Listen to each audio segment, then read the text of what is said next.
அல்லேலூயா. ஒரு பெரிய வீடு இருக்கு. அந்த பெரிய வீட்டில் பொண்ணு வெள்ளி அந்த பாத்திரங்கள் இருக்கு. அது இல்லாமல் மரத்தினாலும் மண்ணிலாலும் ஆன பாத்திரங்கள் என்ன செய்து இருக்கு. அப்போ சில பாத்திரங்கள் வந்து அது கனத்துக்குரியதாக இருக்கிறது, சில பாத்திரங்கள் வந்து கனவீனத்திற்கு உரியதாக இருக்கிறதுன்னு இங்கே நம்ம வாசிக்கிறோம்.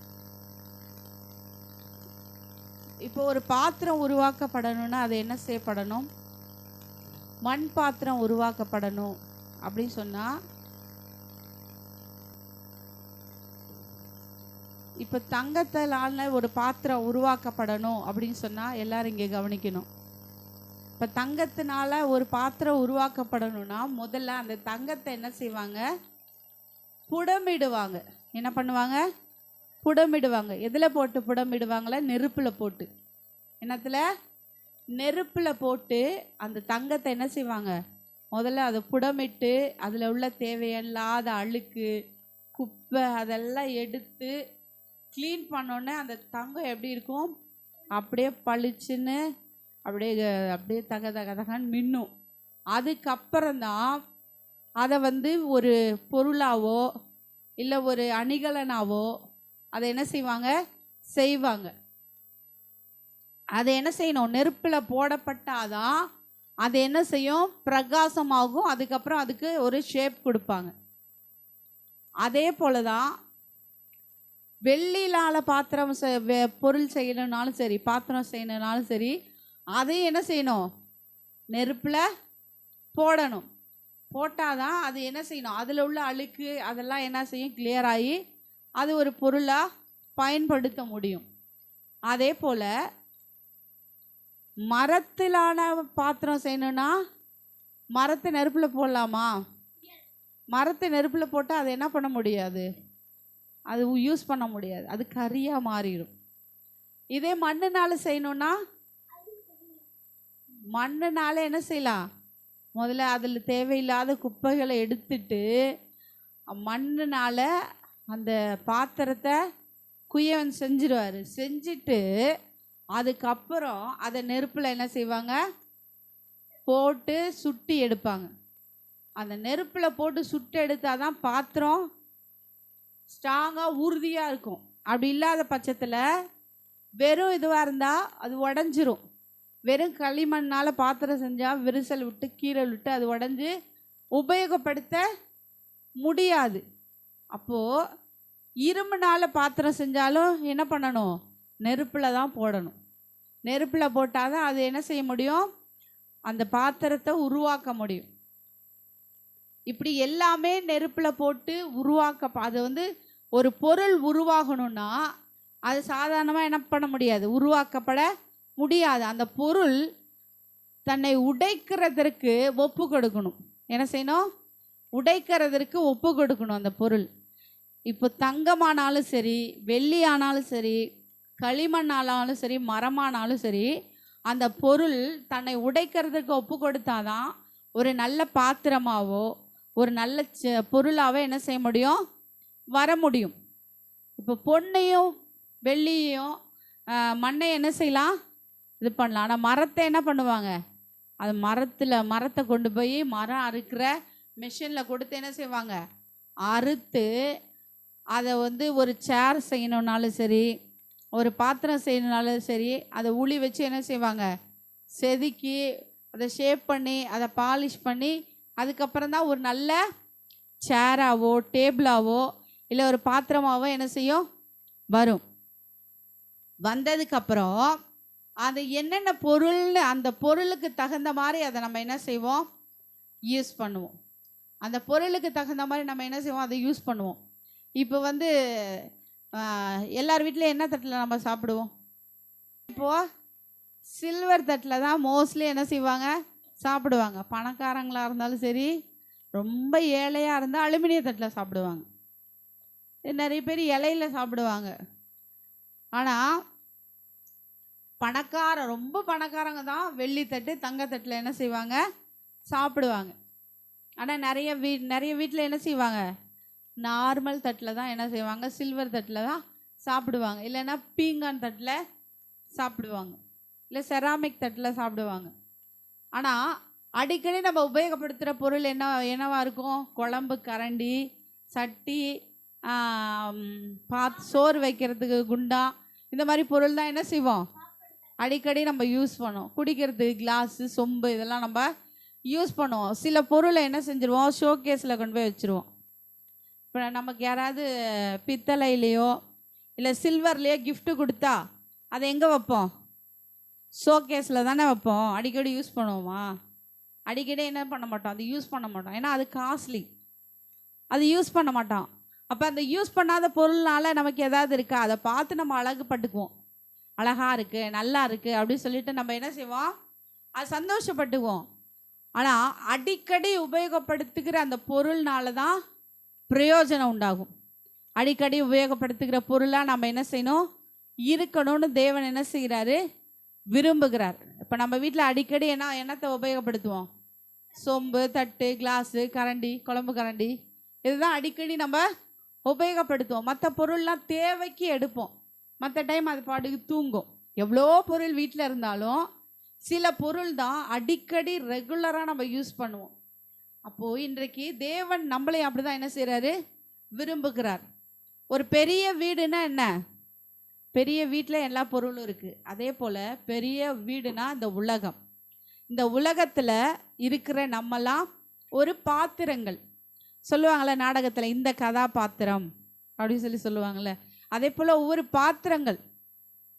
நம்மளை தேவனை இந்த உலகத்தில் ஒவ்வொரு பாத்திரமாக வச்சுருக்கார். இயேசு கிறிஸ்து ஜெபம் பண்ணும்போது கூட சொன்னார், பிதாவே இந்த பாத்திரம் என்னை விட்டு நீங்க கூடுமானால் நீங்கும்படி செய்யும். அப்போ நம்மளை ஒரு பாத்திரங்களாய் வைத்திருக்கிறார். அப்போ அந்த பாத்திரம், எல்லா பாத்திரத்தையும் எல்லாரும் யூஸ் பண்ணுறாங்களா? இல்லை, அப்படி தானே? அப்போ தேவன் நம்மளை உபயோகப்படுத்தும்படி ஒரு பாத்திரமாக என்ன செஞ்சுருக்காரு? வைத்திருக்கிறார். அப்போது தேவனால் நம்ம உபயோகப்படுத்தப்படுகிறோமா? தேவனால் நம்ம உபயோகப்படுத்தப்படுறோமா? அடிக்கடி நம்ம யூஸ் பண்ணப்படுறோமா தேவனால்? இல்லை எப்பயாவது இந்த இந்த இதுப்பா அவனை கூப்பிடப்பா, திடீர்னு அவன் ஞாபகம் வந்துச்சு அப்படின்னு இருக்கோமா? எல்லா விஷயத்துக்கும் இவன் தான், இவன் இல்லைன்னா இந்த இடத்த யாரால என்ன செய்ய முடியாது? ஃபில் பண்ண முடியாதுன்னு தேவன் நம்புகிற அளவுக்கு இருக்கிறோமா? அநேக பாத்திரங்கள் இருந்தாலும் எஜமானால் உபயோகப்படுத்துகிற பாத்திரம் தான் கனத்திற்குரிய பாத்திரம். எத்தனை பேர் விரும்புகிறீங்க நான் எஜமானால் உபயோகப்படுத்தப்படுகிற கனத்திற்குரிய பாத்திரமாய் மாறணும்னு? அல்லேலூயா. அப்போ அந்த கனத்திற்குரிய பாத்திரமாய் மாறணும்னா, எஜமானன் உபயோகப்படுத்துகிற பாத்திரமாய் மாறணும்னா, அதற்கேற்ற பாத்திரமா, அவர் சொல்கிறத கேட்குற பாத்திரமாக இருந்தால் தான் நம்ம என்ன செய்ய முடியும்? மாற முடியும். எஜமான் உபயோகப்படுத்துகிற பாத்திரமாய் மாற முடியும். 21வது வசனம் பாருங்க. ஆகையால் ஒருவன் இவைகளை விட்டு தன்னை சுத்திகரித்து கொண்டால். எவைகளை விட்டு? இப்போ இதுக்கு முன்னாடி வசனங்கள்லாம் போட்டிருக்கு பாருங்க. 2 தீமோத்தேயு 2வது அதிகாரம் 16வது வசனம், 15, 16 வாசிக்கலாம். நீ வெட்கப்படாத ஊழியக்காரனாயும் சத்திய வசனத்தை நிதானமாய் பகுத்து போதிக்கிறவனாயும் உன்னை தேவனுக்கு முன்பாக உத்தமனாக நிறுத்தும்படி ஜாக்கிரதையாயிரு. சீர்கேடான வீண் பேச்சுகளுக்கு விலகி இரு. சீர்கேடான வீண் பேச்சுகளுக்கு என்ன செய்யணுமா? விலகி இருக்கணுமா? ஆகையால் ஒருவன் எவைகளை விட்டு? சீர்கேடான பேச்சுகளை விட்டு நம்ம என்ன செய்யணும்? விலகி இருக்கணும். அது என்ன பண்ணுமா? நம்முடைய வாழ்க்கையில அவைகளால் அவர்கள் அதிக அவபக்தி உள்ளவர்கள் ஆவார்கள். இப்ப சீர்கேடான பேச்சு நம்மளை பக்தி இல்லாதவர்களாய் மாற்றிவிடும். அவபக்தி உள்ளவர்களாய் என்ன செய்யும்? மாற்றிவிடும். இங்க கவனிக்கிறீங்களா? இப்ப சீர்கேடான பேச்சு நம்முடைய வாயில என்ன செய்யக்கூடாது? இருக்கக்கூடாது. அதுக்கு 2 பேரும் உதாரணம் கொடுத்துருக்காங்க. அவங்களுடைய வார்த்தை அரிப்பிளவை போல படரும். இமேனையும் பிலேத்தும் அப்படிப்பட்டவர்கள். இப்ப நம்முடைய வார்த்தை அரிப்பிளவை போல இருக்கக்கூடாது. அரிப்பிளவைனா என்ன? வெட்டுற மாதிரி நம்முடைய வார்த்தைகள் என்ன செய்யக்கூடாது, இருக்கக்கூடாது. சீர்கேடான பேச்சு நம்முடைய வாழ்க்கையில இருக்கக்கூடாது.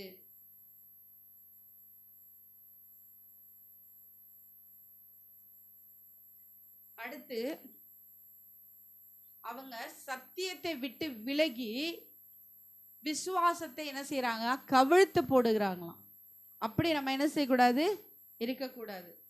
கர்த்தர் தம்முடையவர்களை அறிவார் என்பதும் கிறிஸ்துவின் நாமத்தை சொல்லுகிற எவனும் அநியாயத்தை விட்டு விலக கடவன் என்பதும். அடுத்தது அநியாயம் என்ன இருக்கக்கூடாது, அநியாயம் நம்முடைய வாழ்க்கையில இருக்கக்கூடாது. இப்படியான காரியங்கள் நமக்குள்ள இருக்கக்கூடாது. அதனாலதான் சொல்லுகிறது 21வது வசனம், ஆகையால் இவைகளை விட்டு தன்னை சுத்திகரித்து கொண்டால். அப்ப இந்த காரியங்களை விட்டு நம்மளை என்ன செய்யணும், சுத்திகரித்து கொள்ளணும். வீணான பேச்சு இருக்கக்கூடாது, அநியாயமான காரியங்கள், நியாயமில்லாத எல்லாமே அநியாயம், நியாயமில்லாதது எல்லாமே அநியாயம். இப்போ அந்த அநியாயம் நமக்கிட்ட என்ன செய்யக்கூடாது, இருக்கக்கூடாது. அப்படி இருந்தா என்ன செய்ய முடியாது, தேவன் நம்மளை பயன்படுத்த முடியாது. அவன் பரிசுத்தமாக்கப்பட்டதும் எஜமானுக்கு உபயோகமானதும் எந்த நற்கிரியைக்கும் ஆயத்தமாக்கப்பட்டதுமான கனத்திற்கே பாத்திரமா இருப்பான்.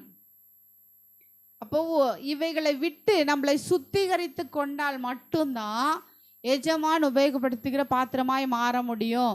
உபயோகப்படுத்துகிற பாத்திரமாய் மாறணும்னு சொன்னா சீர்கேடான பேச்சு இருக்கக்கூடாது, அநியாயம் செய்யக்கூடாது, அரிப்பிலை போல நம்முடைய வாயிலிருந்து வார்த்தைகள் மற்றவர்களே அரிப்பிலை போல வெட்டுகிற வார்த்தைகள் வரக்கூடாது. அவபக்திக்கு ஏதுவான காரியங்கள் நம்முடைய வாழ்க்கையில இருக்கக்கூடாது. அநியாயம் செய்கிற காரியங்கள் நம்முடைய வாழ்க்கையில இருக்கக்கூடாது. அப்படி இருக்கும்போது தான் நம்ம எப்படி இருப்போம், பரிசுத்தமா இருப்போம். அவன் பரிசுத்தமாக்கப்பட்டதும் எஜமானுக்கு உபயோகமானதும். அப்ப எஜமானாகிய இயேசு கிறிஸ்து நம்மளை உபயோகப்படுத்தணும்னா இந்த காரியங்கள் நமக்குள்ள இருக்கக்கூடாது. அப்பதான் எந்த நற்கிரியைக்கும் ஆயத்தமாக்கப்பட்டதுமான. இப்போ ஒரு வேலையை நம்ம கிட்ட கொடுத்தா நம்மளை நம்பணும். சில பேர் உலகத்தில் உள்ளவங்களே சில பேர் நம்மளை நம்ப மாட்டாங்க. இவங்கள்ட்ட அந்த வேலையை கொடுத்தா இவங்க என்ன செய்ய மாட்டாங்க, சரியாக செய்ய மாட்டாங்க அப்படின்னு நம்மளை நம்பி அந்த வேலையை கொடுக்க மாட்டாங்க. இவங்கள்ட்ட கொடுத்தா அரையும் குறையமாக செய்வாங்க, இவங்க அந்த காரியத்தில் இவங்கள்ட்ட ஒழுங்கு இருக்காது, உண்மை இருக்காது அப்படின்னு என்ன செய்வாங்க, கொடுக்க மாட்டாங்க. ஆனால் சில பேர்கிட்ட நம்பி கொடுப்பாங்க. கண்ணை மூடிட்டு இவங்கள்ட்ட கொடுத்துட்டோன்னா இவங்க என்ன செய்வாங்க, பர்ஃபெக்டாக அந்த வேலையை செய்து முடிப்பாங்க அப்படின்னு நம்பி, பணத்தை ஆனாலும் சரி பொறுப்பையானாலும் சரி நம்பி கொடுப்பாங்க. அப்போ அந்த அதுதான் போட்டிருக்கு, எந்த நற்கிரியைக்கும் ஆயத்தமாக்கப்பட்டதுமான. அப்போ எந்த வேலை கொடுத்தாலும் நல்ல காரியங்கள், நல்ல சரியாக, நற்கிரியைனா நல்ல செயல்கள், சரியாக செய்யக்கூடிய நல்ல செயல்களை செய்கிறவங்க தான், நல்ல செயல்களை செய்கிற நற்கிரியைகளை செய்கிறவர்கள் தான் கனத்துக்குரிய பாத்திரமாய் மாற முடியும். அப்போ இயேசு கிறிஸ்து, எஜமானாகிய இயேசு கிறிஸ்து நம்மளை நம்பி இந்த வேலையை இவன் செய்யறதுக்கு சரியான ஆள், எந்த வேலையை கொடுத்தாலும் இவன் செய்யறதுக்கு சரியான ஆள்னு நம்பினா மட்டும்தான் நம்ம கனத்துக்குரிய பாத்திரமாய் மாற முடியும். அது சின்ன வேலையோ பெரிய வேலையோ.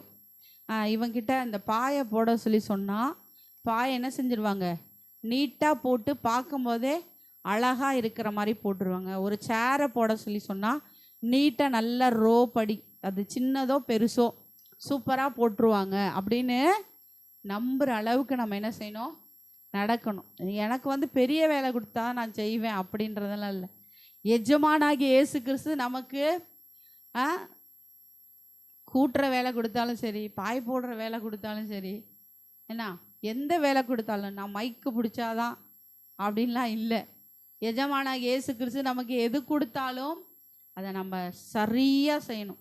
அப்போ தான் நம்மளை என்ன பண்ண முடியும், எஜமான் யூஸ் பண்ண முடியும், கனத்துக்குரிய பாத்திரமாய் மாற்ற முடியும். நம்ம மைக் எடுத்து பேசுகிறதுனால நம்ம கனத்துக்குரிய பாத்திரமா கிடையாது, கிடையவே கிடையாது. நம்ம பாய் போடுறதுனால கனவீனம் நம்ம பாத்திரமா அப்படின்னா இல்லை. அவங்கள விட இவங்கள் தான் என்ன செய்யதா மேலானவர்கள். வேத வசனமே ஆண்டவரே அதை சொல்கிறார். ஆண்டவரே என்ன செய்கிறாரு? அதுதான் சொல்கிறாரு. அப்போ நம்ம நான் வந்து எளிமையான ஆளாக இருக்கேன் அப்படின்றதெல்லாம் இல்லை. ஆண்டவர் வந்து பார்வையில் நம்ம கனத்துக்குரிய பாத்திரமாக இருக்கோமா, அதுதான் ரொம்ப முக்கியம். ஆண்டவருடைய பார்வையில் நம்ம கனத்துக்குரிய பாத்திரமாக இருக்கிறோமா, அவருடைய செயல்களை நம்ம சரியாக செய்கிறோமா, நற்கிரியைகள் அவர் நமக்கு கொடுத்த எல்லா கிரியைகளையும் சரியாக செய்கிறோமா, அப்போ தான் எஜமானாகிய இயேசு கிறிஸ்து உபயோகப்படுத்துகிற பாத்திரமாய் நம்ம மாற முடியும். அவன்தான் கனத்திற்குரிய பாத்திரமாய் இருப்பான்னு வேதம் சொல்லுகிறது. அதை வேதத்தில் நம்ம ஒருத்தரை பார்த்தோன்னா, அந்த மனுஷனை இயேசு என்ன செய்தார்? நம்பினார். நம்ம 1 சாமுவேல் 16வது அதிகாரம் வாசிக்கலாம். 1 சாமுவேல் 16வது அதிகாரம்.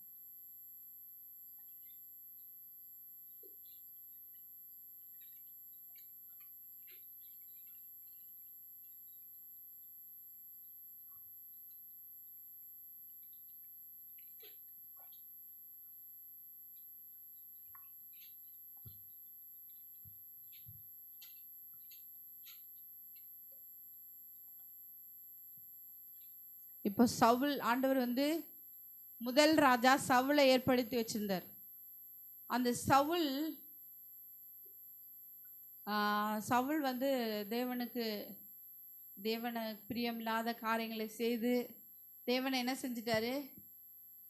தேவன் துக்கப்படுற அளவில் நடந்துட்டதுனால இப்போ ஆண்டவர் வந்து தாவீதை சூஸ் பண்ணுறாரு. இந்த தாவீது எப்படியாப்பட்டவர் அப்படின்னு சொல்லி நம்ம பார்த்தோன்னா, நம்ம வாசிக்கலாம். 1 சாமுவேல் 16வது அதிகாரம் 7வது வசனம்.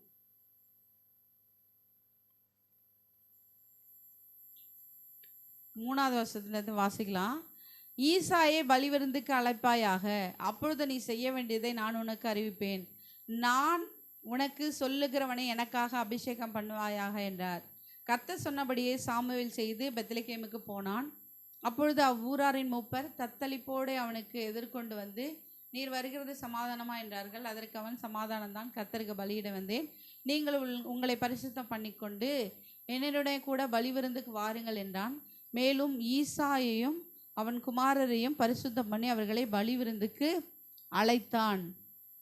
இப்போ ராஜாவை அபிஷேகம் பண்ணுறதுக்கு தேவன் என்ன செய்தார்? சாமுவேலை அனுப்பிவிட்டார். நீ வந்து ஈசாயோட ஃபேமிலியில் எல்லாத்தையும் பரிசுத்தம் பண்ணி வர சொல்லு அப்படின்னு சொல்லிட்டார். இப்போ எல்லாரும் அவங்க வர்றாங்க. அவர்கள் வந்தபோது அவன் எலியாவை பார்த்த உடனே, கர்த்தரால் அபிஷேகம் பண்ணப்படுபவன் இவன் தான் ஆக்கும் என்றான். இப்போ சாமுவேல் வந்து ஈசாயோட மகன், பெரிய மகனை பார்க்குறாரு. அவர் பேர் எலியாபு. அவர் பார்த்தோன்னே நல்ல வாட்ட சாட்டமாக மிலிட்ரியில் இருக்கிற ஆள் மாதிரி என்ன செய்கிறாரு? இருக்கிறாரு. சாமுவேல் நினச்சிட்டாரு, ஓகே இவரை தான் இப்போ அபிஷேகம் பண்ண போகிறாருன்னு சொல்லிட்டு. சாமுவேலும் நினச்சிக்கிட்டாரு, ஈசாய் நினச்சாரு, சாமுவேலும் அப்படி தான் நினச்சிப்பார். அப்போது நல்லா பராக்கிரமசாலியாக இருக்கார், நல்ல வளர்த்திய வாட்டா சட்டமாக மிலிட்ரியில் இருக்கிற மாதிரி இருக்கார் அப்படின்னு நினச்சி இவர் பார்க்குறாரு. அப்போ ஆண்டவர் சொல்கிறாரு, கர்த்தர் சாமுவேலை நோக்கி, நீ இவனுடைய முகத்தையும் இவனுடைய சரீர வளர்ச்சியையும் பார்க்க வேண்டாம், நான் இவனை புறக்கணித்தேன். மனுஷன் பார்க்கிறபடி நான் பாரேன், மனுஷன் முகத்தை பார்ப்பான், கர்த்தரோ இருதயத்தை பார்க்கிறார் என்றார். இப்போ ஆண்டவருடைய பார்வை எப்படி இருக்கும்? முகத்தை பார்க்கறதில்ல, ஆண்டவருடைய பார்வை நம்முடைய இருதயத்தை பார்க்கிறதா இருக்கிறது. இப்போ எல்லாரும் பார்த்தாங்க, இவன் வாட்ட சாட்டமாக இருக்கான், அதனால இவனை அபிஷேகம் பண்ணுவாங்கன்னு.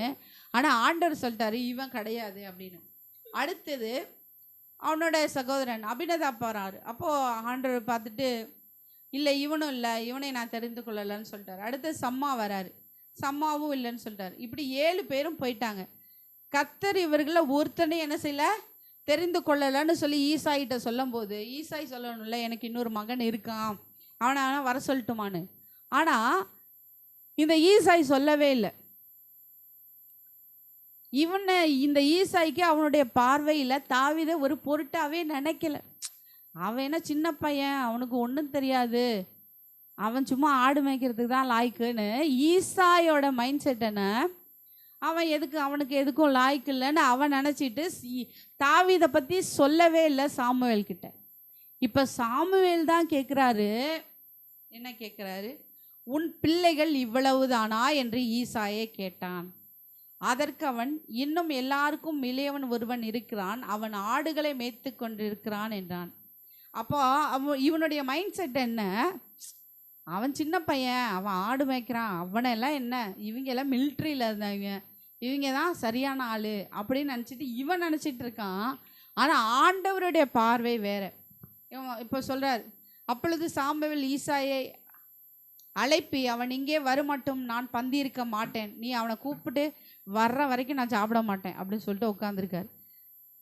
ஆள் அனுப்பி அவனை அழைப்பித்தான். அவன் சிவந்த மேனியும் அழகிய கண்களும் நல்ல ரூபம் உள்ளவனாயிருந்தான். அப்பொழுது கர்த்தர், இவன் தான், நீ எழுந்து இவனை அபிஷேகம் பண்ணு என்றார். அப்பொழுது சாமுவேல் தைல கொம்பை எடுத்து அவனை அவன் சகோதரன் நடுவிலே அபிஷேகம் பண்ணினான். அந்நாள் முதற்கொண்டு கர்த்தருடைய ஆவியானவர் தாவீதின் மேல் வந்து இறங்கி இருந்தார்.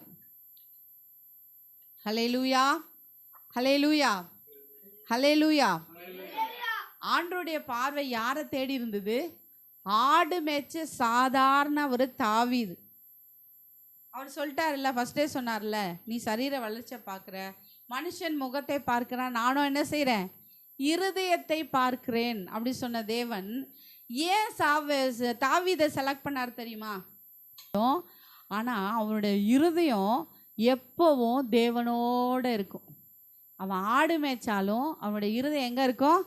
தேவனோடு இருக்கும். அதனால தான் நிறைய சங்கீதங்களை ஆடு மேய்க்கும்போது அவர் என்ன செஞ்சுருக்காரு, எழுதியிருக்காரு. என்ன அந்த சங்கீதங்களை தான் இப்போ நம்ம பாட்டாக பாடுறோம். சங்கீதம் தாவீதை மட்டும் சங்கீதம் எழுதலைன்னா நம்ம பாட்டு கிடைக்கிறது இல்லை.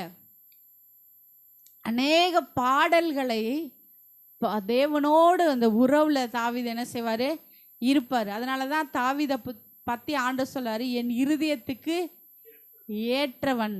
அவனோட இருதயம் எப்பொழுதும் தேவனோடு கூட ஒன்றி இருக்கும். தேவனை துதிச்சுட்டே இருப்பார். ஒரு சுரமண்டலத்தை வச்சு என்ன செஞ்சிட்டு இருப்பாரு, தேவனை துதிச்சிட்டு இருப்பார். அதனால தான் ஆண்டவர் சொல்றாரு, அவனை என்ன செஞ்சுவா, கூட்டிட்டு வா, இவன் தான், இவனை நான் என்ன செய்கிறேன், அபிஷேகம் பண்ணுறேன், இவன் தான் கணத்துக்குரிய பாத்திரம். மற்றவங்க நினச்சது இவன் ஆடு மேய்க்க லாய்க்கன்னு, ஆண்டவர் நினச்சாரு இவன் வந்து என் இருதயத்துக்கு ஏற்றவன், ப்ளஸ் தனக்கு கொடுக்கப்பட்ட கொஞ்சம் ஆட்டு மேலே கரிசனையாக என்ன செய்வான், இருப்பான். அப்போ இஸ்ரவேல் ஜனங்களை மேய்க்கிறதற்கு சரியான ஒரு ஆள் யாருன்னா இந்த தாவீது தான். இப்போ கணத்துக்குரிய பாத்திரமாய் தேவன் என்ன செஞ்சார், இந்த தாவீதை மாற்றினார். மற்றவர்கள் வந்து கனவீனமாக நினச்சாங்க. மற்றவர்கள் என்ன செஞ்சாங்க, கனவீனமாக நினச்சாங்க. நம்மளே இதனால் கனவீனமாக நினைக்கலாம். இவனுக்கு என்ன தெரியும், இவனுக்கு என்ன பண்ண தெரியும் அப்படின்னு சொல்லிட்டு கனவீனமாக நினைக்கலாம். ஆனால் நம்ம தேவனுக்கு உண்மை முத்தமாய், தேவனுடைய இருதயத்துக்கு ஏற்றவர்களாய், அவர் உடைக்கப்படுகிறதற்கு ஒப்பு கொடுக்கிறவர்களாய். தாவீதை எத்தனை விஷயத்தில் உடைச்சாங்க தெரியுமா? நிறைய விஷயத்தில் என்ன செஞ்சாங்க, தாவீதை உடைச்சாங்க. சும்மா கிடையாது, எல்லா விஷயத்துலையும் உடைச்சாங்க.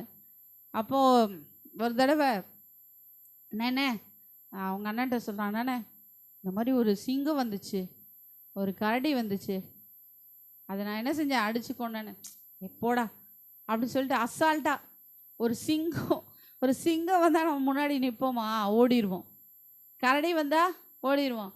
ஆனால் அந்த கரடி சிங்கத்தெல்லாம் ஒரு தன்னுடைய ஆடு என்ன செய்யக்கூடாது, அந்த கரடி வாய்க்கு சிங்கத்து வாய்க்கு போயிடக்கூடாதுன்னு அந்த சிங்கத்துக்கும் கரடிக்கும் தன்னுடைய ஆட்டுக்குட்டியை தப்பு வச்சு பாதுகாத்தார். ஆனால் அவங்க அதெல்லாம் பெருசாக நினைக்கல, நிறைய இடத்துல ஒதுக்குனாங்க. சாப்பாடு கொடுக்க போனார் அண்ணன்களுக்கு மிலிட்ரியில். அங்கே போய் சாப்பாடு கொடுக்கும்போது, நீ எதுக்குடா இங்கே வந்த, இங்கே என்ன நடக்குதுன்னு பார்க்கலான்னு வந்தியா, உனக்கு கொடுத்த ஆட்டு மேய்க்கிற வேலையை பார்க்காம நீங்கள் எதுக்கு வந்த அப்படி சொல்லிட்டு துரத்துனாங்க. ஆனால் அந்த இடத்துல தாவீது தேவனுக்காக நின்றதுனால யாரெல்லாம் துரத்துனாங்களோ, அந்த கோலியாத்தை பார்த்து பயந்து நின்ன இவங்க, இப்போ நான் அந்த தாவீது சொல்ல, நான் போய் கோலியாத்தை என்ன செய்கிறேன், முறியடிக்கிறேன், இஸ்ரவேல் தேவன் அவன் என்ன செஞ்சுதான் நிந்திக்கிறான்னு சொல்லி போகும்போது அவன்கிட்ட எந்த பட்டயமோ ஈட்டியோ எந்த இதுவோ கிடையாது. இவன் சாதாரண ஒரு மனுஷனாக போய் ஒரு சாதாரண கூழாங்கல்லை வச்சு அந்த கோலியாத்தை கூழாங்கல்லை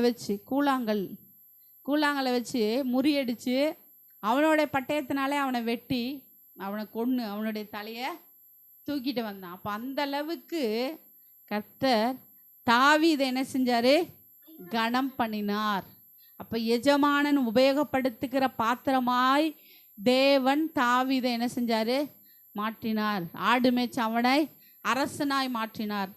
அது மாத்திரம் இல்லை, இன்னும் வேதத்தில் அநேக பேர் இருக்காங்க. யோசேப்பு அப்படிதான், மற்றவர்களால் புறக்கணிக்கப்பட்ட அந்த யோசேப்பு, எல்லா இடத்துலையும் உடைக்கப்பட்ட யோசேப்பு, சொந்த சகோதரர்களால் அடிமையாக கொண்டு வரப்பட்ட இடத்துல அற்பமாக எண்ணப்பட்டு உடைக்கப்பட்ட அந்த யோசேப்பை தான் தேவன் அதிபதியாக உயர்த்தினார். அடுத்து பார்த்தோன்னா மொர்தெகாய் அரண்மனை காவலாளியாக இருந்தார். மற்றவர்களுக்கு எந்த தீங்குமே அவர் என்ன செய்யலை. ராஜாவுடைய உயிரெல்லாம் காப்பாற்றினார். அப்படி இருக்கும்போது அந்த மொர்தெகாயை கொலை பண்ணுறதுக்கு ஆமான் 50 அடி அவனை வணங்கலைன்னு 50 அடியில் தூக்கு மரம் செஞ்சு வச்சுருந்தான். ஆனால் எந்த ஆமான் தூக்கு மரம் செஞ்சு வச்சுருந்தானோ அந்த ஆமானே என்ன செய்யணும்? அந்த ஆமானே இவனை கனம் பண்ணி, ராஜா ஏறுற குதிரை, ராஜா போகிற ட்ரெஸ்ஸு, எல்லாரும் மொர்தெகாய் தேவன் கனம் பண்ணுகிற விரும்புகிற மனுஷன் இப்படி தான் இருப்பான் அப்படின்னு சொல்லிட்டு எல்லாரும் தெண்டனிட்டு பணிகிற அளவுக்கு தேவன் மொர்தெகாய் என்ன செஞ்சார்? உயர்த்தினார். இந்த நாளில் நம்ம தாழ்த்தப்பட்ட நிலைமையில் இருக்கலாம். ஆனால் நீங்கள் தேவனுக்கு உண்மையும் உத்தமமாய், தேவனுக்கு பிரியமாய், அநியாயத்தை விட்டு, சீர்கேடான பேச்சை விட்டு உண்மையாக இருக்கும்போது, தேவனுக்கு பிரியமாக இருக்கும்போது, நீதி செய்கிற போது நம்ம வந்து மற்றவர்களால் புறக்கணிக்கப்பட்டிருக்கலாம், ஒதுக்கப்பட்டிருக்கலாம். ஆனால் தேவனுக்கு உண்மையாய் நம்ம நடக்கும்போது தேவன் நம்மளுடைய தலையை உயர்த்துகிறார். எஜமான் உபயோகப்படுத்துகிற பாத்திரமாய் தேவன் என்ன செய்கிறாரு? நம்மளை மாற்றி அநேகருக்கு சரியான நேரத்தில் தேவன் நம்முடைய தலையை என்ன செய்கிறாரு? உயர்த்துகிறவராக இருக்கிறார். அது வரைக்கும் நம்ம என்ன செய்யணும்? வெயிட் பண்ணணும். நம்மளா முந்திட்டு எதையும் என்ன செய்யக்கூடாது. எஜமானுடைய டைம் வரும்போது நம்ம சரியாக பயன்படுத்துவார். இப்போ நம்ம என்ன செய்யணும்? தேவ சமூகத்தில் அப்படியே ஒப்பு கொடுத்து, ஆண்டவரே நீர் உபயோகப்படுத்துகிற பாத்திரமாக நான் என்ன செய்யணும்? மாறணும், எனக்கு கிருபை கொடுங்கன்னு சொல்லி கேட்கும்போது தேவன் நம்மளை பயன்படுத்த வல்லமையுள்ளவராக இருக்கிறார். எத்தனை பேர் எஜமானால உபயோகப்படுத்துகிற பாத்திரமாய் மாறணும்னு விரும்புகிறீங்க? ஹல்லேலூயா. அப்போ நம்ம என்ன செய்யணும்? நம்மளை ஒப்பு கொடுக்கணும். இவைகளை விட்டு தன்னை சுத்திகரித்து கொண்டால், இப்போ தேவையில்லாத காரியங்களை விட்டு நம்ம சுத்திகரித்து கொண்டால்தான் நம்ம பரிசுத்தமாக்கப்பட்டதும் எஜமான் உபயோகப்படுத்தப்படுகிறதுமான கனத்துக்குரிய பாத்திரமாய் மாற முடியும். அப்படியே கண்களை மூடி ஜெபிக்கலாமா? ஆண்டவரே துதிக்கிறோம், ஸ்தோத்திரிக்கிறோம், நன்றி செலுத்துகிறோம். இந்த நாளில் கூட தகப்பனே ஆண்டவரே, எஜமானாகிய இயேசு கிறிஸ்து நீர் உபயோகப்படுத்துகிற பாத்திரமாய் நாங்கள் மாறத்தக்கதாய் ஆண்டவரே எங்களை ஆண்டவரே ஸ்தோத்திரம் அப்பா, சுத்திகரிங்க ஆண்டவரே. தேவையில்லாத காரியங்களை எங்களை விட்டு விளக்குங்க ஆண்டவரே. அநீதிகள், அநியாயங்கள், பரிசுத்த குலைச்சல்கள் எங்களிலே காணப்படாதபடிக்கு ஆண்டவரே, நீதியின் ஆண்டவரே பாதையிலே நாங்கள் நடக்க ஆண்டவரே ஸ்தோத்திரம் அப்பா, எங்களுக்கு என் தேவன் உதவி செய்வீராக ஆண்டவரே, எங்களுக்கு கிருபை செய்வீராக. எஜமானாகிய இயேசு கிறிஸ்து உபயோகப்படுத்துகிற பாத்திரமாய் நாங்கள் மாற எங்களை தாழ்த்தி அர்ப்பணித்து ஒப்பு கொடுத்து வறுமையாக்குகிறோம். இயேசுவின் நாமத்தில் பிதாவே, ஆமென்.